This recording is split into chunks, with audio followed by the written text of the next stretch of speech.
quick VQ37 car update. Trying to address some of these cooling problems that I've been having with the car. So I went ahead and bought some spow fans finally. I had ISR fans on here that were 10-inch. And I actually messed up. I bought 12. I didn't realize that I needed 10 for a direct fit, but it worked out. I just went ahead and recut this larger and re-drilled the holes. So I mean, it's a little flimsy, but the fans kind of make it rigid.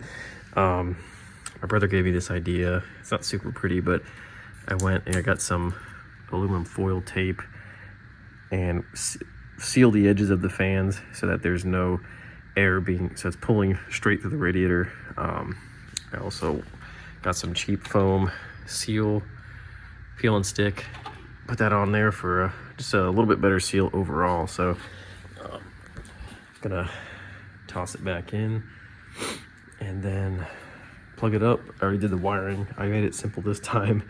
I added connectors, so I made like a little sub harness with connectors, so it's just throw it on there and plug it up, ready to go. And I also figured out too with VQ37 swaps, something I didn't realize. Pre-2012 VQ37 runs a 13-pound cap and a regular non-pressure reservoir. What I didn't realize is that when this motor's a 2012, 2012 plus, at some point they went to a 20-pound cap in a pressurized tank. So I was trying to do the pressurized tank because this is a 2012, and I figured this may have been what it had. I did not realize I had the wrong cap on there. I had a 13-pound cap. I got a radiator pressure tester and I tested it because I was having weird, like essentially it was running hot if it sat, but if you drove it, it was fine, and it was constantly getting air bubbles. I block tested it, and I was like, all right, it's not like a head gasket. And then I got a radiator pressure tester kit and I pressure tested it, and it was leaking at the OEM 87 kPa cap here. So I replaced it with the correct is a Mishimoto 20-pound or 19, like 1.3 bar, close as I can to OEM. And then while I was at it, just doing the upgraded fans is only going to help as well. I should have just done the spow ones to begin with, but making it a little bit better this time. And then I guess I'll just hold on to these ISR fans. I mean, nothing really wrong with them. I mean, they worked. It's just they definitely don't flow as much as something like a spow fan. I also have these puppies right here. My buddy Josh powder coated them for me with Norse Coatings. He does powder coating, Cerakote, all kinds of really beautiful coatings. And I picked these up because I'm thinking about going back to pop-ups on the S13. I just had him do everything jet black, but he did an amazing job on it, just like he does for all my stuff as well. But on the S15, I still have to make a video about this thing. I have some stuff in the works, but it's running. It has a base map on it. You can drive it around. But besides that, he did all the coatings for me on this thing. Intercooler kit, powder coated, intake manifold, little pieces around the engine bay. He did Cerakote on the all the hot side, exhaust manifold, turbo elbow, downpipe. So it was really cool to do like all those coatings on a car like this.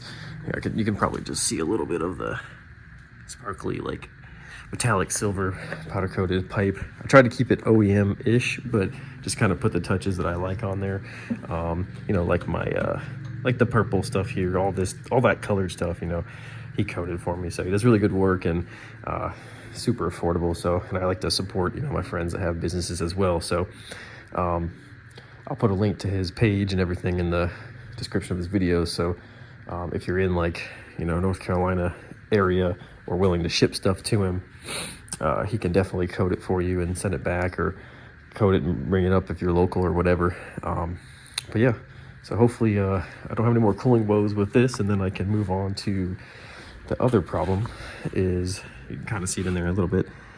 Not a problem, but something I'm adding. PBM handbrake. Just kind of got tired of the cable stretch woes on the OEM one, so going with the PBM. So that'll be my next thing I tackle once this is sorted. And then, because there is a private Piedmont drift day on April 4th that I'm planning on taking this to, and I really want to get some like max driving time out of it. So looking forward to that. All right, got the fan shroud back in. Show you here. Got it all plugged up, bolted up. Everything is buttoned up. Just redid the Velcro heat protection. Added my zip tie to hold the radiator hose a little bit away from the pulleys and stuff. And yeah, she's all back together with 12-inch spout fans. So this thing should really be cool now. And if you kind of look here, you can see my ceiling edge.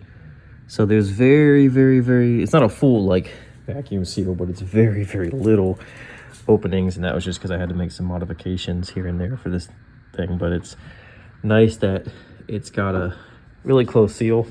I'll do the dollar bill trick, see how quickly it pulls it in. But this should be really good in terms of cooling now.